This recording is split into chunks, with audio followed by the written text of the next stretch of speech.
नमस्कार दोस्तों, आपका स्वागत है कहानी वर्ल्ड यूट्यूब चैनल में, जहां हर कहानी सिर्फ एक कथा नहीं, बल्कि जीवन का आईना होती है। दोस्तों, क्या आपने कभी सोचा है कि इंसान की जिंदगी का रथ किसके दम पर चलता है? भाग्य के घोड़े से या बुद्धि के सारथी से? क्या जन्म से लिखा भाग्य ही हमारे जीवन की दिशा तय करता है, या फिर हमारी चतुराई उसे बदल सकती है? आज मैं आपको सुनाने जा रही हूँ एक 8,000 साल पुरानी कथा, जो किसी भूले हुए कालखंड में एक गुप्त अर्शी से निकली थी। ये सिर्फ कहानी नहीं, एक ऐसी जीवित सीख है जो आज भी हवा में गूंजती है। तो बांध लीजिए ध्यान की नाव और उतरिए इस ज्ञान की नदी में, क्योंकि जब ये कहानी खत्म होगी, आप खुद कहेंगे, सबसे बड़ा कौन है? जब आत्मा के भीतर प्रश्न जागे तो सृष्टि उत्तर रचने लगती है। बहुत प्राचीन समय की बात है, जब मानव सभ्यता सिर्फ जंगलों, नदियों और गुफाओं तक सीमित थी। न कोई महल था, न कोई राजमार्ग। उस समय हिमगिरी की दक्षिणी तलहटी में बसा था एक छोटा सा राज्य, सुवर्णगिरी। यह राज्य न तो अत्यंत समृद्ध था, न ही अत्यंत निर्धन। वहां के लोग काष्ठ, धान और जड़ी बूटियों से जीवन यापन करते थे। सुवर्णगिरी के राजा थे राजा महाश्वेत। वह अपनी नीति, धर्म और न्यायप्रियता के लिए प्रसिद्ध थे। लेकिन उनके हृदय में एक सवाल वर्षों से कांटे की तरह चुभ रहा था। मैं जो हूं, क्या ये मेरी बुद्धि का फल है, या मेरा पूर्व जन्मों का भाग्य? क्या मैं जो निर्णय लेता हूं, वो मेरे विवेक से है, या मेरे भाग्य की छाया से? इन प्रश्नों ने राजा को रातों की नींद छीन ली थी। उन्होंने आकाश की ओर देखा, जहां चंद्रमा शांत था, परंतु मन अशांत। एक रात्रि उन्होंने अपने गुरु और राजपुरोहित ऋषिवत्स राज को दरबार में बुलाया। अर्षि, जो एक गुफा में ध्यान मग्न रहते थे, अपनी सौम्य दृष्टि और वाणी से जाने जाते थे। राजा ने झुककर कहा, गुरुवर, मेरी आत्मा एक उत्तर चाहती है। क्या सबसे बड़ा भाग्य है या बुद्धि? ऋषि मुस्कुराए, राजन, इस प्रश्न का उत्तर मैं नहीं, जीवन स्वयं देगा। 3 दिन प्रतीक्षा कीजिए। जब एक वनवासी बालक इस महल में प्रवेश करेगा, तब आपके प्रश्न की परीक्षा आरंभ होगी। राजा ने सिर झुका लिया। यह पहली बार था जब उनके प्रश्न का उत्तर उन्हें कोई व्यक्ति नहीं, एक आने वाला क्षण देने वाला था। और यहीं से इस कथा की असली यात्रा शुरू होती है। कभी कभी जीवन किसी गुमनाम पगडंडी से वो सवार भेजता है, जो हमारे भाग्य और सोच दोनों को दिशा देता है। 3 दिन बीत गए। सुवर्णगिरी की हवाओं में कुछ बदला बदला सा था। राजा महाश्वेत के मन में हलचल थी, मानो कोई अनजानी आहट दरवाजे पर दस्तक दे रही हो। और शिवत्सराज की भविष्यवाणी अब एक सच्चाई में बदलने को तैयार थी। सूरज आधे आकाश पर था जब महल के मुख्य द्वार पर एक दरबान भागता हुआ आया। महाराज, एक अजनबी युवक महल के बाहर खड़ा है। वस्त्र फटे हुए हैं, लेकिन आंखों में कुछ अलग तेज है। राजा ने तुरंत उसे बुलाने का आदेश दिया। कुछ ही क्षणों में वह युवक दरबार में उपस्थित था। उसका चेहरा धूप और संघर्ष से तप चुका था। शरीर दुबला पतला था, पर आंखों में अजीब चमक थी, जैसे कोई पुराना रहस्य वहां छिपा हो। उसने सिर झुकाया और बोला, हे राजन, मेरा नाम है बोधन। मैं पर्वतों से चला आया हूं। न साथ में कोई धन है, न वंश, बस बुद्धि और परिश्रम में विश्वास है। पेट की आग बुझानी है और कुछ कर दिखाने की इच्छा है। कोई सेवा मिल जाए, यही प्रार्थना है। राजा उसे ध्यान से देख रहे थे। क्या यही है वह युवक जिसकी बात आर्षि ने की थी? मन ने कहा, हाँ, यही है। यही है अग्नि की पहली चिंगारी। राजा ने मुस्कुराकर कहा, बोधन, तुम महल के गोदाम की रखवाली करोगे। वहां कोई विशेष संपत्ति नहीं, बस कुछ पुराने धान के बोरे, औजार और मिट्टी के बर्तन हैं। क्या कर सकोगे? बोधन ने सिर झुका लिया। महाराज, कार्य छोटा या बड़ा नहीं होता। यदि उसका पालन मन से किया जाए, तो वही सबसे बड़ा धर्म बन जाता है। उसी क्षण राजा के होठों पर एक गहरी मुस्कान थी, और आकाश में एक हल्का सा मेघ टकराया, मानो ईश्वरीय संकेत हो। रात्रि आई। बोधन गोदाम के भीतर बैठा, चिराग जलाया और हर वस्तु को ध्यानपूर्वक देखने लगा। धूल में लिपटे बर्तन, छत से झूलती मकड़ी की जालियां और कोने में पड़े पुराने बांस के टुकड़े, सब कुछ उसने सहेजकर एक कोने में रखा। वह हर वस्तु की गिनती करने लगा और बांस की छाल पर एक एक चीज दर्ज करने लगा। व्यवस्था भी एक तपस्या है, वह बुदबुदाया। तभी उसने देखा एक चूहा चुपचाप आकर बोरे को कुतर रहा था। हाँ, एक छोटा चूहा भी अगर समय पर न रोका जाए तो राज्य को खोखला कर सकता है। उसने बांस और घास से एक सरल जाल बनाना शुरू किया। उसी रात उसने पहला चूहा पकड़ा। पर यह तो सिर्फ शुरुआत थी। राजा को जैसे ही यह बात पता चली, उन्होंने हंसते हुए कहा, बोधन में चतुराई है, पर यह चतुराई क्या किसी बड़ी परीक्षा को पार कर पाएगी? उधर बोधन अंधेरे में अकेला बैठा था, पर उसकी आंखें खोज रही थीं। कुछ अनदेखा, कुछ अनकहा। उसे नहीं पता था कि भाग्य उसके करीब आ रहा है। धीरे धीरे, चुपके से, जब पूरी दुनिया सो रही हो, तब एक जागती हुई आत्मा ही बदलाव की शुरुआत करती है। रात्रि का दूसरा प्रहर था। सुवर्णगिरी नगरी गहरी नींद में डूबी थी। महल के बुर्जों पर पहरेदार ऊँघते हुए अपने भालों पर झुके थे।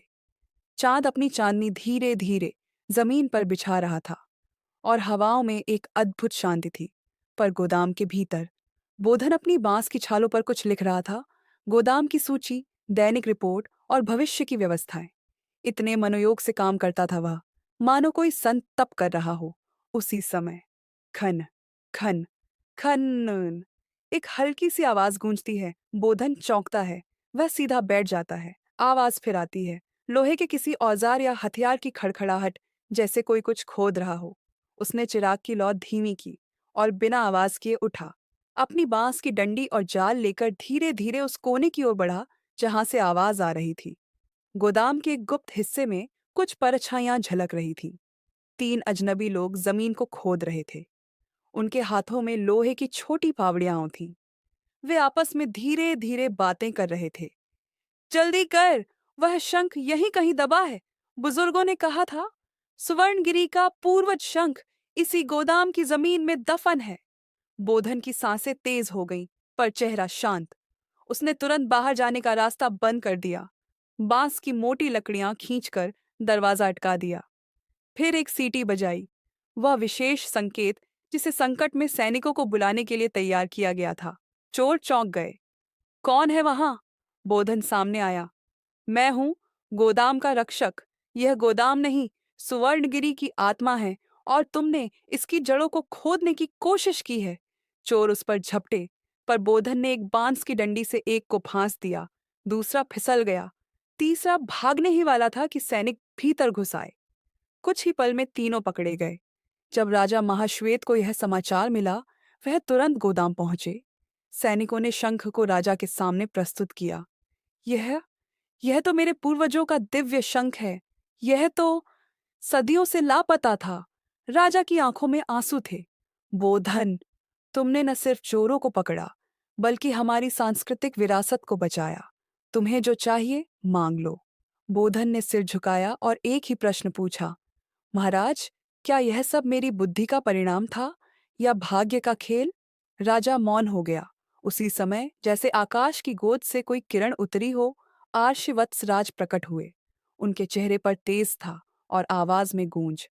राजन, बोधन ने अवसर को पहचाना। यह उसकी बुद्धि थी, पर वह अवसर उसके जीवन में आया ही क्यों? यह उसका भाग्य था। सुनो, भाग्य केवल द्वार तक लाता है, पर द्वार खोलती है बुद्धि। राजा और बोधन दोनों ने सिर झुका दिया। उस दिन से बोधन केवल एक रक्षक नहीं, सुवर्णगिरी का निर्माता कहलाने लगा। राजा ने उसे विशेष सलाहकार बना दिया। जब बुद्धि सिंहासन पर बैठती है, तो भाग्य उसकी परछाई बन जाता है। लेकिन क्या हर परछाई साथ चलती है? सुवर्णगिरी में सुबह का उदय कुछ विशेष था। आज पहली बार राजसभा में राजा महाश्वेत ने एक आम युवक, बोधन, को अपने विशेष मंत्री के रूप में नियुक्त किया था। पूरे राज्य में हलचल थी। दरबारियों की भौहें टेढ़ी थीं। पुराने मंत्रियों की गर्दनों में तनाव था और जनता की नजरें आश्चर्य में डूबी थीं। पर बोधन शांत था, जैसे किसी तूफान के केंद्र में खड़ा योगी। राजसभा में पहली परीक्षा। राजा ने कहा, बोधन, अब तुम्हारा पहला कार्य यह है कि राज्य में फैली दुर्भिक्ष की स्थिति का हल निकालो। खेत सूख चुके हैं, अनाज खत्म हो रहा है और नदियों का जल भी घट रहा है। बोधन ने एक गहरी सांस ली। महाराज, मुझे 3 दिन का समय दीजिए। मैं स्वयं गांवों में जाकर हालात का अध्ययन करूंगा। निर्णय तभी दूंगा। राजा मुस्कुराए। जाओ, भाग्य और बुद्धि दोनों तुम्हारे साथ हों। 3 दिन की यात्रा। भूमि की पुकार। बोधन ने रथ नहीं लिया। वह पैदल ही चला, खेतों से, बंजर जमीन से, नदियों के सूखे तटों से। उसने देखा किसानों के चेहरे पर थकावट और निराशा। तालाबों में पड़ी दरारें और अनाज की जगह उगती थी अब धूल। लेकिन सबसे गहरी बात उसने देखी, लोगों ने प्रयास छोड़ दिया था। बोधन समझ गया, यह केवल भूख का नहीं, आशा के मरने का संकट था। एक बूढ़ा किसान और एक बीज। तीसरे दिन एक गांव में उसे एक वृद्ध मिला, कमर झुकी, आंखों में जलन, पर हाथों में एक छोटा बीज। बेटा, उसने कहा, ये एक प्राचीन बीज है। मेरे दादा ने इसे बचा कर रखा था। कहते थे जहां बाकी बीज ना उगे, यह उगेगा। पर जरूरत होगी एक विशेष जल की जो केवल गुफा की गहराइयों से निकले। बोधन की आंखें चमक उठी। क्या कोई गुफा ऐसी है यहाँ? है, पर वह श्रापित मानी जाती है। कोई वहां नहीं जाता। बोधन ने मुस्कुराकर कहा, शायद वही स्थान हमें जीवन देगा। श्रापित नहीं, वह हमारी अग्नि परीक्षा है। गुफा का रहस्य और जल की खोज। बोधन उस रात उसी गुफा में गया जहां केवल चमगादड़, अंधकार और भय रहते थे। पर उसकी बुद्धि ने रास्ता बनाया। पहाड़ी के भीतर गहरे उतरते हुए उसे वह जल मिला, नीला, ठंडा और अद्भुत रूप से चमकता हुआ। उसने उस जल को अपने कुप्पों में भरा और गांव वापस लौट आया। बीज बोया गया, वह बीज बोया गया, जल डाला गया। 3 दिन बाद वहीं भूमि जो वर्षों से बंजर थी, उसमें हरे अंकुर फूटे। गांव वालों ने चमत्कार देखा। बोधन ने कहा, यह चमत्कार नहीं, यह आशा है। और आशा तभी लौटती है जब बुद्धि डर को हराए। दरबार में वापसी राजा ने उसे गले लगा लिया। तुमने एक नहीं, हजारों प्राणों को जीवन दिया। अब बताओ बोधन, ये भाग्य था या बुद्धि? बोधन मुस्कुराया। महाराज, बीज मेरे पास आया, यह भाग्य था। पर उस बीज को बोना, जल लाना और डर से लड़ना, यह बुद्धि थी। अलशिवत्सराज, जो दूर से सब देख रहे थे, बोले, जब भाग्य बीज देता है और बुद्धि उसे सींचती है, तभी भविष्य की फसलें उगती हैं। जहाँ सत्ता होती है, वहाँ ईर्ष्या की परछाइयाँ लिपटी रहती हैं। बुद्धि को केवल निर्णय नहीं, षड्यंत्र भी पढ़ने होते हैं। बोधन की प्रसिद्धि अब केवल जनता में नहीं, बल्कि दरबार के गलियारों में भी चर्चा का विषय बन गई थी। कोई उसे भाग्य का पुत्र कहता, तो कोई बुद्धिमान चमत्कारी युवक। पर जितनी प्रशंसा बाहर थी, उतनी ही जलन भीतर पल रही थी। प्रधानमंत्री समरजी, जो वर्षों से राजा के निकटतम सलाहकार थे, अब असहज हो उठे। उनके चेहरे पर सदा एक मुस्कुराहट होती, पर अंदर एक आग जल रही थी। ये युवक अगर यूं ही आगे बढ़ता रहा तो मेरा क्या? एक रात समरजी ने अपने विश्वासपात्र मंत्री मंथन से कहा, राजा को आज जो चाहिए वह चमत्कार है। लेकिन दरबार की नींव पर चमत्कार नहीं, नीति और नियम टिकते हैं। यह बालक इन नियमों को तोड़कर आगे बढ़ रहा है। अब समय है कि उसे उसके ही जाल में उलझाया जाए। मंथन ने पूछा, क्या योजना है? राज्य की सीमा पर बसे वरुण द्वीप के साथ एक संधि की बात चल रही है। हम बोधन को वहां भेजेंगे और वहीं उसके पतन का बीज बो देंगे। बोधन का राजनयिक अभियान। राजा ने अगले दिन बोधन को बुलाया। वरुण द्वीप के सम्राट का निमंत्रण आया है। वह संधि चाहता है, पर उनकी शर्तें कठिन हैं। मैं चाहता हूं तुम वहां जाकर यह वार्ता करो। बोधन ने बिना देर के कहा, महाराज, यह अवसर है, पर यह परीक्षा भी है। उसे क्या पता था उसके ही पीछे कुछ और बिसात बिछ चुकी है। वरुण द्वीप सुंदर था, पर उसके सम्राट नारिकेत को साजिशों का खेल बहुत प्रिय था। बोधन के स्वागत में सोने चांदी की बौछार हुई, मधु और मणियों की थालें सजी।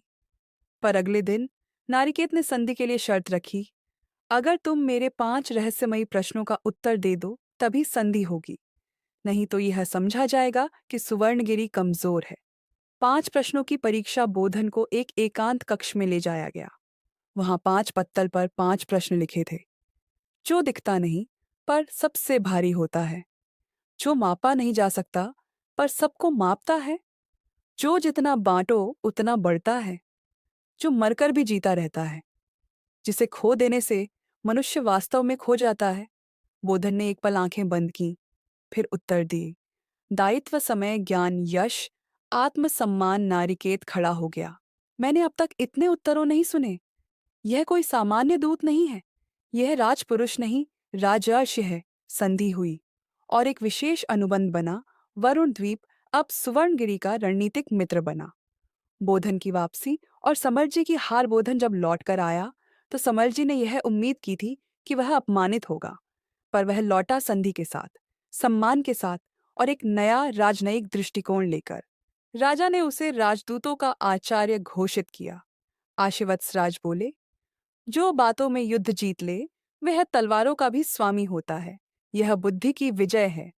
जब बुद्धि परिपक्व हो तो उसे अपनी सुरक्षा के लिए केवल शक्ति की जरूरत नहीं होती, बल्कि भीतर की शक्ति भी चाहिए, जो उसे छल, द्वार द्वार की कूटनीति और अपने अपने विश्वास से परे के संघर्षों से जूझने की क्षमता देती है।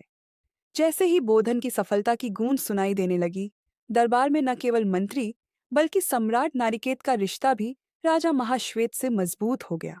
यह समय राजमहल में हर कोने में जलन और ईर्ष्या का संचार करने वाला था। समरजी, जो पहले भी बोधन को हतोत्साहित करने के प्रयास कर चुका था, अब एक नई साजिश पर विचार करने लगा। समरजी और मंथन ने एक गहरे षड्यंत्र की रूपरेखा तैयार की। उन्होंने योजना बनाई कि अब बोधन को उसकी निष्ठा पर भी सवाल उठाए जाएं और उसकी बुद्धि को अपमानित करने के लिए उसे विष का प्याला पेश किया जाए। यह योजना राजमहल के इतिहास में एक क्रूर घड़ी बनने वाली थी, जहां छल की जहर से बोधन का परखा जाएगा। एक दिन समरजी ने बोधन को अपने पास बुलाया और कहा, बोधन, तुम्हारी बुद्धि और कूटनीति ने हमें बहुत कुछ सिखाया है, लेकिन अब तुम्हें और एक परीक्षा से गुजरना होगा। हमें एक महत्वपूर्ण कार्य सौंपना है। यह कार्य राज्य के सबसे उत्तम व्यक्तित्व को अवलोकन करने का है। यह बहुत आवश्यक है। तुम इसे सिर्फ हमारे लिए ही नहीं, बल्कि अपनी समृद्धि के लिए भी देखोगे। बोधन ने ध्यान से समरजी की बात सुनी और एक पल चुप रहा। उसके बाद उसने पूछा, महाराज, आप किस कार्य की बात कर रहे हैं? समरजी ने कहा, तुम्हें हमारे शाही रसोई में लाए गए एक खास समारोह में भाग लेना होगा। यह समारोह हमारे राजघराने के सम्मान में है और तुमसे अनुरोध है कि तुम इस समारोह में रानी के सम्मान में एक विशेष काम करो। समरजी ने धीरे से एक छोटे से प्याले की ओर इशारा किया, जो रानी की ओर बढ़ाया जाने वाला था। यह प्याला न केवल सुनहरे रंग का था, बल्कि इसकी चमक उसकी दृष्टि में एक अनोखी शक्ति सी महसूस हो रही थी। बोधन ने बिना किसी डर के कहा, महाराज, मुझे पता है कि यह अनिवार्य काम होगा और मैं पूरी निष्ठा से इसे पूरा करूंगा। समारोह के दिन बोधन ने देखा कि शाही महल में हर चीज खूबसूरती से सजी हुई थी, लेकिन उसके मन में यह सवाल गूंज रहा था कि इस प्याले में क्या हो सकता है। क्या यह किसी छिपे हुए जहर से भरा हुआ है? वह रानी के पास आया और उस प्याले को उसके हाथ में दिया। रानी ने उसे मुस्कुराते हुए लिया, पर उसकी आंखों में कुछ छिपा हुआ था। रानी ने बोधन को देखा और कहा, धन्यवाद बोधन, लेकिन तुम्हें इसका स्वाद लेना चाहिए ताकि यह सुनिश्चित किया जा सके कि प्याला सुरक्षित है। बोधन के मन में एक ही विचार आया, क्या यह एक परीक्षा है? क्या मुझे अपनी बुद्धि का प्रयोग करना होगा? फिर उसने एक चतुर उपाय सोचा और तुरंत ही रानी से कहा, महाराज, मैं आपको विश्वास दिलाता हूं कि यह प्याला मेरे हाथ से सिर्फ रानी तक पहुंचेगा, लेकिन क्या आप चाहते हैं कि इस प्याले को पूरी तरह से सुरक्षित रखने के लिए कोई और प्रयास किया जाए? रानी ने हैरान होकर पूछा, क्या तुम्हारा मतलब है कि इस प्याले में कुछ गलत है? बोधन ने समझाया, रानी महोदया, यह मेरी जिम्मेदारी है कि मैं इस समारोह के तहत प्याले को सुरक्षित रखूं, ताकि आपके सम्मान में कोई कमी न हो।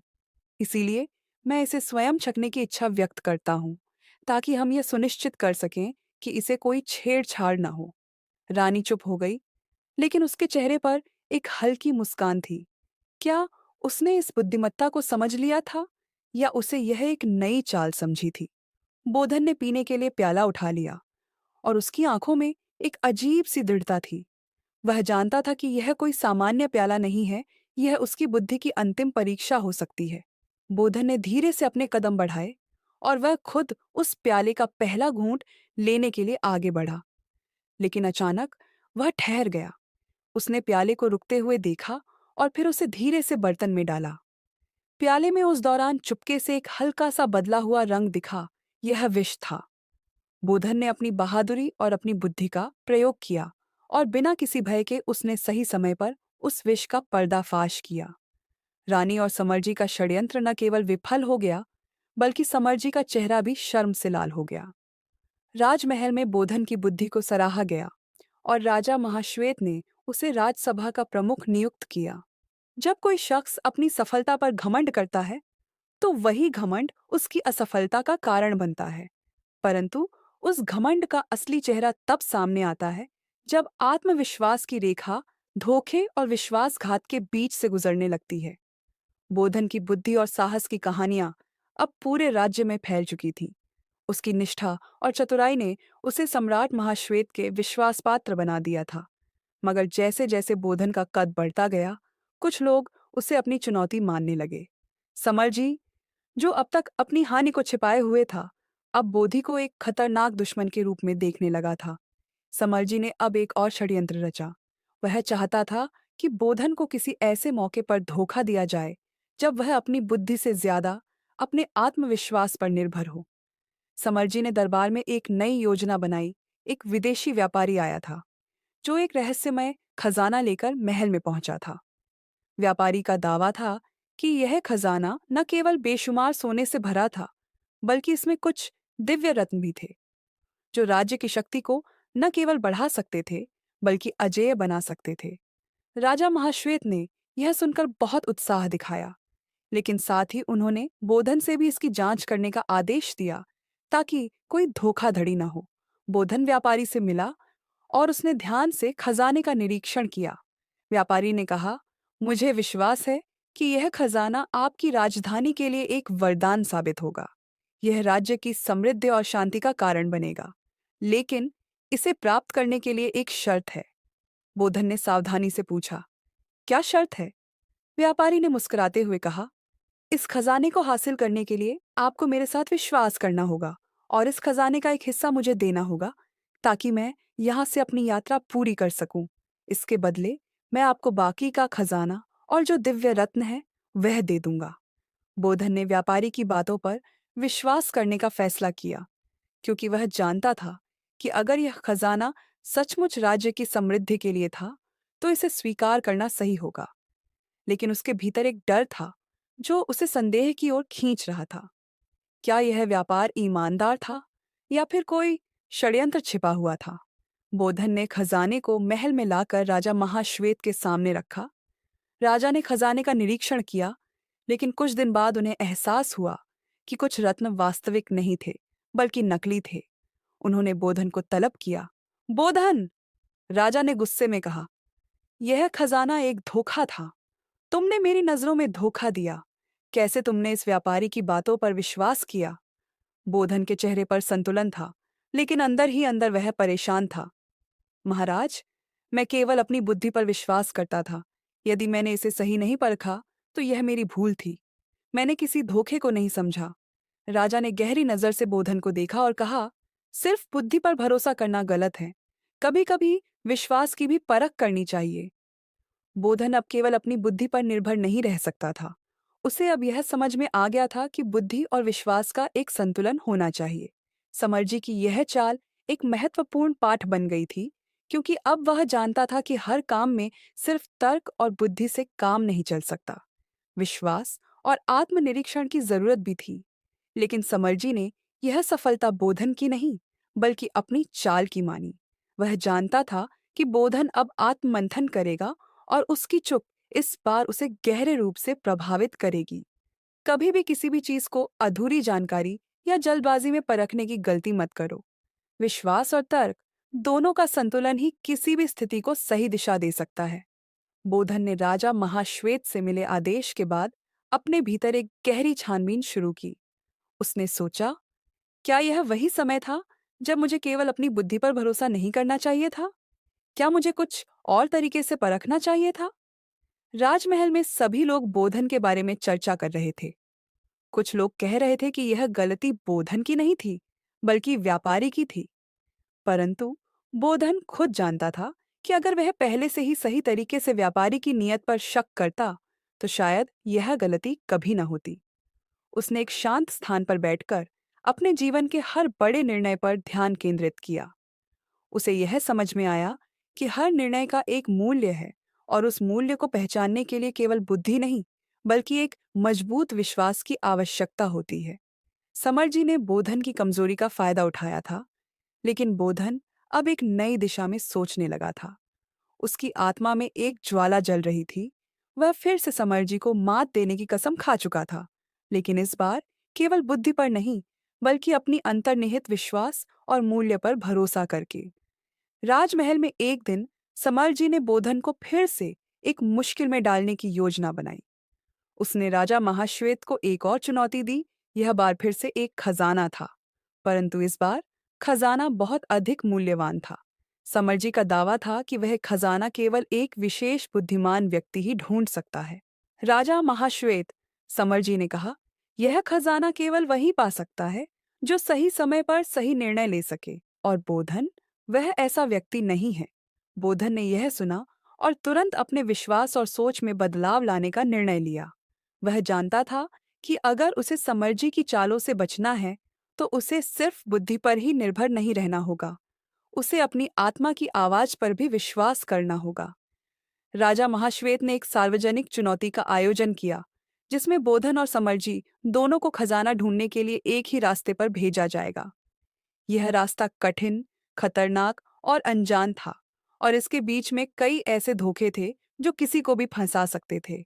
राजा ने कहा, इस खजाने को ढूंढने वाला केवल वही हो सकता है जो अपनी बुद्धि, विश्वास और नैतिकता का सही संयोजन कर सके। बोधन को यह चुनौती मिली, और उसने तुरंत अपने दिल की बात सुनकर एक निर्णय लिया। वह जानता था कि यह एक परीक्षा है, न केवल खजाने की, बल्कि उस विश्वास की भी जो उसे खुद पर और भगवान पर था। रास्ता बहुत कठिन था।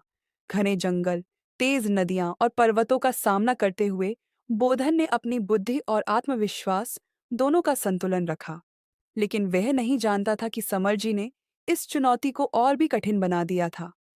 रास्ते में कई बार बोधन को ऐसे जाल मिले जो उसे भ्रमित करने के लिए बनाए गए थे। एक दिन बोधन एक गहरी खाई के पास खड़ा था, जहां उसे लगा कि रास्ता बंद हो चुका है। समरजी का एक संदेश आया, तुम कभी नहीं पार कर सकते इस खाई को। तुम्हारी बुद्धि से ज्यादा तुम्हें भाग्य की आवश्यकता है। यह संदेश बोधन के मन में एक सवाल छोड़ गया। क्या भाग्य सच में उसकी मदद कर सकता है? क्या वह अपनी पूरी यात्रा के दौरान अपनी बुद्धि और विश्वास को सही दिशा में लेकर चल पाया था?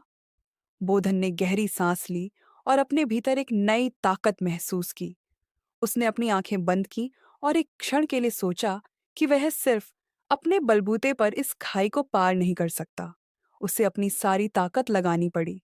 वह जानता था कि भाग्य केवल वही देता है जो विश्वास से कदम उठाते हैं। अपने मन को शांत करते हुए उसने अपनी सही दिशा को पहचान लिया। उसकी बुद्धि ने रास्ते की सही दिशा दिखाई, और विश्वास ने उसे उस दिशा में एक कदम और बढ़ने की ताकत दी। अंततः बोधन ने खजाने को ढूंढ लिया। यह खजाना सिर्फ सोने और रत्नों से भरा नहीं था, बल्कि यह एक ऐसा प्रतीक था जो यह दिखाता था कि सही दिशा में चलने के लिए केवल बुद्धि या भाग्य नहीं, बल्कि विश्वास और सही निर्णय की आवश्यकता है। राजा महाश्वेत ने बोधन को गले लगाया और कहा, तुमने मुझे यह साबित कर दिया कि केवल बुद्धि और भाग्य नहीं, बल्कि विश्वास भी किसी भी व्यक्ति की सफलता का असली मार्ग है। तुम अब केवल मेरे राज्य के मंत्री नहीं, बल्कि एक आदर्श हो जो हर किसी के लिए प्रेरणा का स्रोत बनेगा। मोरल: बुद्धि, विश्वास और नैतिकता का सही संयोजन ही किसी भी लक्ष्य को हासिल करने का असली रास्ता है। बिना विश्वास के कोई भी सफलता अधूरी रहती है। अगर आपको हमारी बातें अच्छी लगी, तो कहानी वर्ल्ड को लाइक, शेयर और सब्सक्राइब जरूर करें, क्योंकि यहाँ हर कहानी सिर्फ सुनाने के लिए नहीं, बल्कि जिंदगी बदलने के लिए होती है। धन्यवाद।